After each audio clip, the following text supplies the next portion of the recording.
यथावृधे कौरवसृजयानां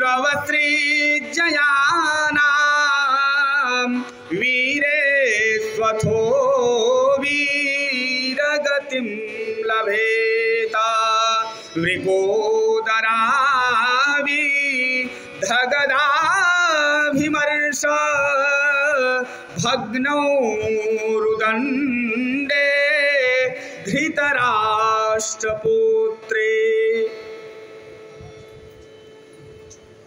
भीमसेन की गदा से दुर्योधन का उरुदंड प्रभावित हो गया, टूट गया उसकी जंघा। विलाप कर रहा है। अश्वत्थामा को बुलाया और कहा कि मित्र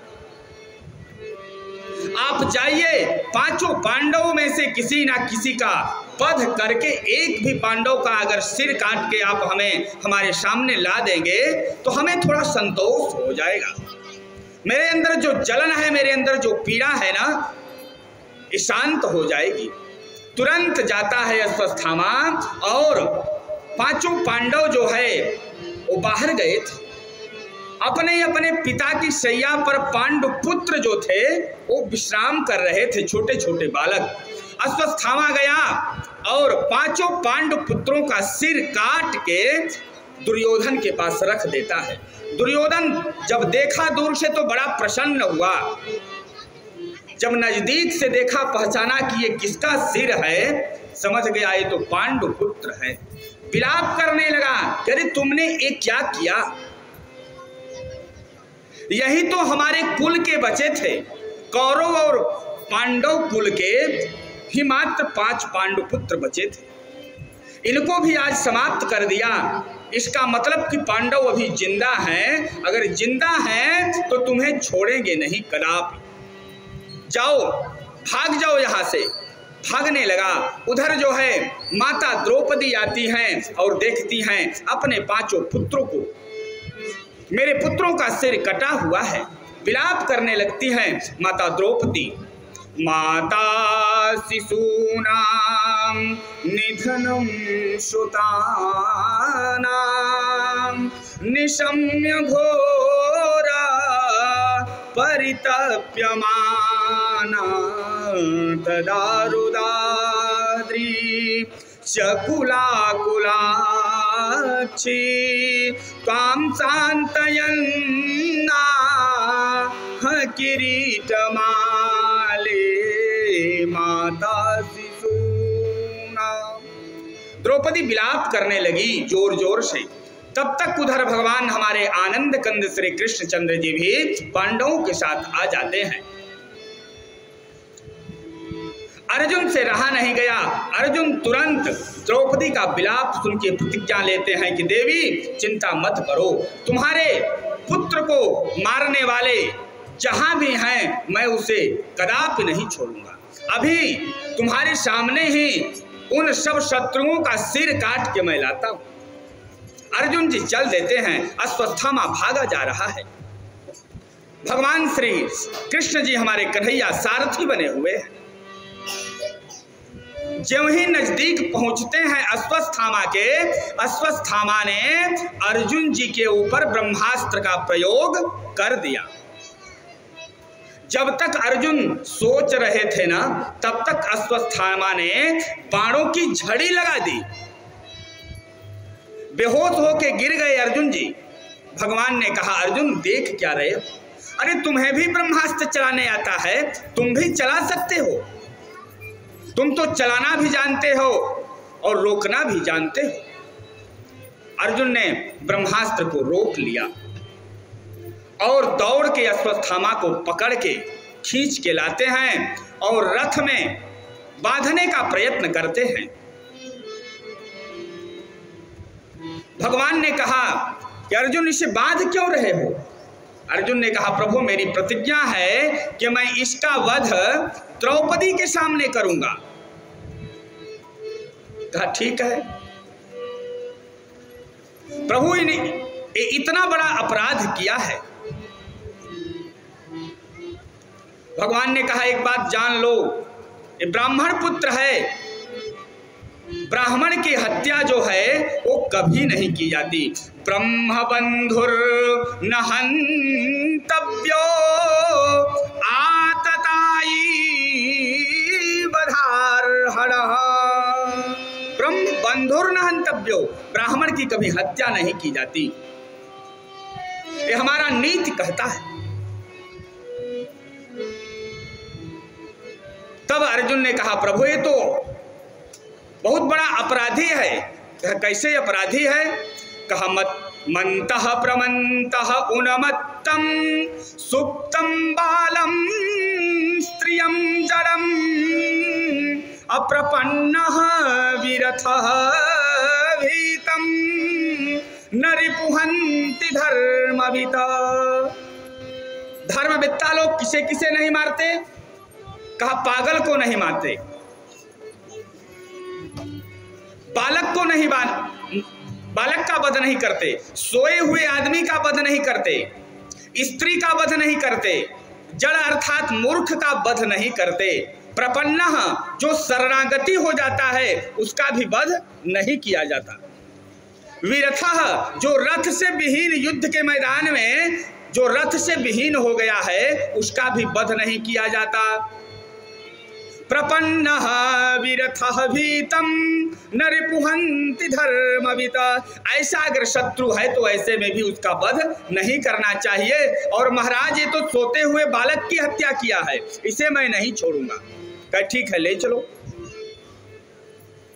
द्रौपदी के यहाँ लेके आते हैं अश्वत्थामा को। अश्वत्थामा की ये हालत देख के द्रौपदी से रहा नहीं गया। द्रौपदी और जोर जोर से विलाप करने लगी। क्या कह रही है कि मारो दसी जननी गौतमी पति देवता। अरे छोड़ दो इसे, मुच्यताम मुच्यताम मेषः, इसे छोड़ दो। अरे गुरुपुत्र है, ब्राह्मण पुत्र है, इसका वध नहीं करना चाहिए। आप विचार करो कि गुरु द्रोणाचार्य जी ने आपको धनुर्विद्या सिखाने में कोई कसर नहीं छोड़ी है। आपके गुरु का पुत्र है, कोई बात नहीं, हमारे 5 पुत्रों का इन्होंने वध कर दिया है, कोई बात नहीं, हमारे कम से कम 5 पति तो अभी जिंदा हैं। पुत्र समाप्त हो गए, पति के सहारे मैं अपना जीवन बिता लूंगी, लेकिन गुरु पुत्र का वध मत करो।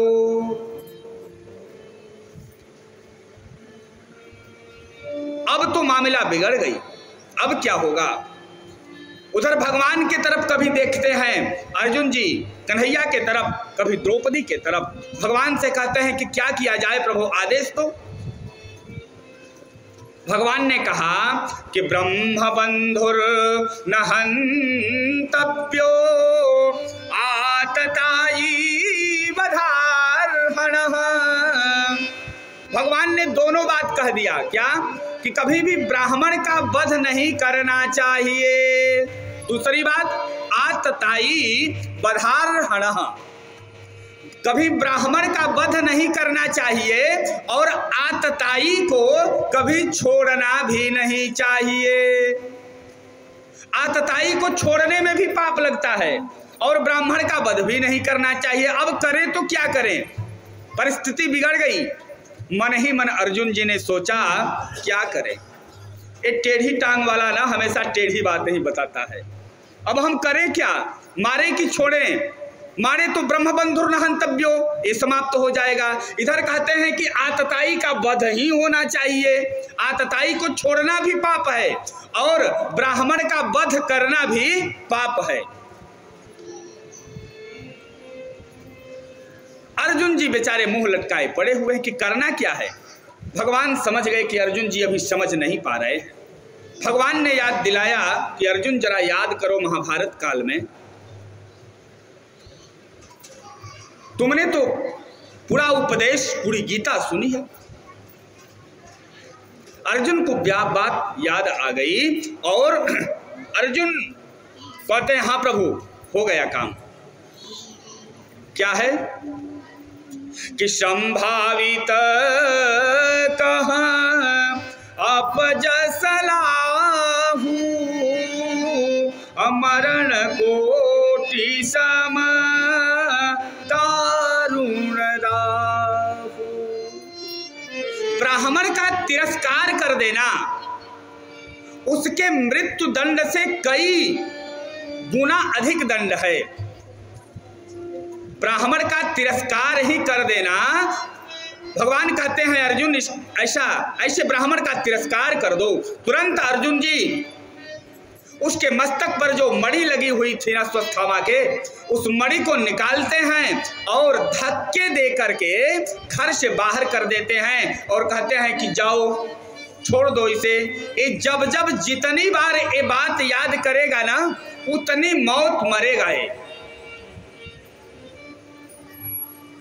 मृत्यु दंड से अधिक दंड है किसी को अपमानित कर देना, किसी ब्राह्मण को अपमानित कर देना। उसी समय की बात है, अब तो पांचों पांडु पुत्र भी समाप्त हो गए। विचार करें कि पांडव और कौरव वंश के वो चलाने वाला कौन बचा? कहा एक ही बचा है, वो बालक कभी गर्भ में है। अभिमन्यु की पत्नी उत्तरा जो थी, अभिमन्यु तो वीर गति को प्राप्त हो गया, उसकी पत्नी उत्तरा थी। उत्तरा के गर्भ में छोटा सा बालक पल रहा था। दूर जाने के बाद अश्वत्थामा ने फिर से ब्रह्मास्त्र चला दिया और सीधे उत्तरा के गर्भ में चलाया। उत्तरा प्रभावित होने लगी, उसका गर्भ जलने लगा। उत्तरा भगवान से प्रार्थना करती है कि पाहि माम पाहि माम, हे प्रभु मेरे गर्भ की रक्षा करो। उत्तरा ने ये नहीं कहा कि प्रभु मेरी रक्षा करो, गर्भ की रक्षा के लिए भगवान से निवेदन किया। भगवान गर्भ की रक्षा कब हो सकती है?